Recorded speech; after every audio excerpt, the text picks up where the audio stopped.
si on est porté essentiellement sur les fritures régulièrement, forcément ça va pas être très bon. Il y a aussi le côté très pimenté de cette alimentation thaïlandaise où on sait maintenant à une certaine dose que ça peut être mauvais pour la santé. Mais pour les papilles courageuses et gourmandes, la cuisine thaï a tout pour plaire.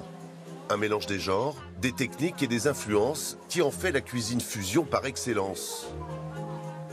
Voyage au pays du sourire et des 1000 saveurs.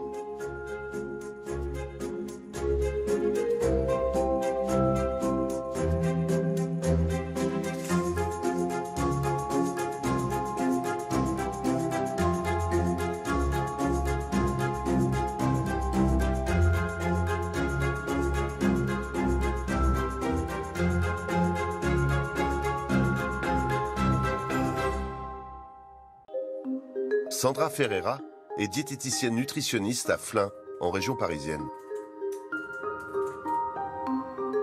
La cuisine thaïlandaise a beaucoup de bienfaits du point de vue nutritionnel parce que c'est une cuisine qui est assez riche en légumes vraiment colorés, on a vraiment une grande variété, en fruits également. Et l'avantage de cette famille de groupe d'aliments, des fruits et des légumes, c'est que ça apporte beaucoup d'hydratation, ça c'est important, beaucoup de fibres, et ça c'est très bon pour le transit intestinal et pour la prévention de certains cancers comme les cancers colorectaux, et plein d'antioxydants qui sont des petites molécules anti-vieillissement. Une cuisine saine et même salvatrice pour certains.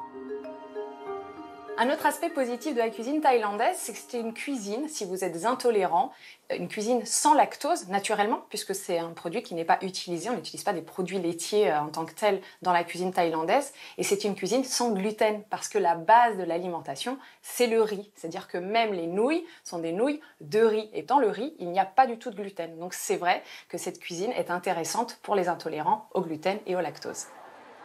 Une cuisine globalement bonne pour la santé donc. Pour y voir plus clair, nous retrouvons notre spécialiste. La problématique de ce glutamate, c'est que souvent, juste après en avoir consommé, on a tendance à avoir des effets secondaires à court terme qui durent quand même parfois 2 heures, maux de tête, nausées, on ne se sent pas très bien, des sueurs froides. Donc ça, c'est vraiment pas terrible. Et en plus, si on consomme très régulièrement du glutamate monosodique, c'est-à-dire qu'on a une habitude de consommer de la cuisine thaïlandaise trop souvent, on sait que ça a un impact sur la leptine, qui est l'hormone de la satiété. Ça veut dire que ça va l'inhiber et qu'on va avoir beaucoup plus faim. Donc risque de surpoids, risque voire même d'obésité. Et on sait que ça joue aussi sur les neurones, sur certaines destructions de neurones. On commence à travailler là-dessus, avec un risque de développer plus facilement la maladie de Parkinson et d'Alzheimer. Tout le monde n'y est pas sensible,